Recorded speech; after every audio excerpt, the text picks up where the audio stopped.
How to find your user ID in NBA Live Mobile. Are you trying to find your NBA Live Mobile user ID? Then this is useful for support requests, linking accounts, or reporting issues. So every account has a unique ID, and here's how you do it.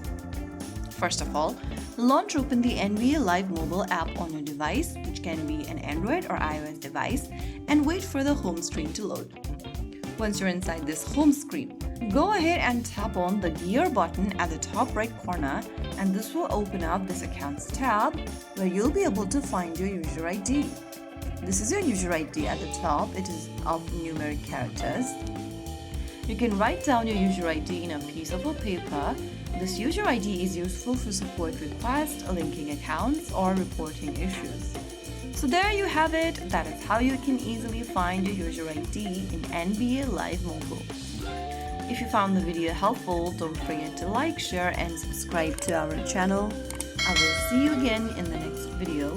Thanks for watching.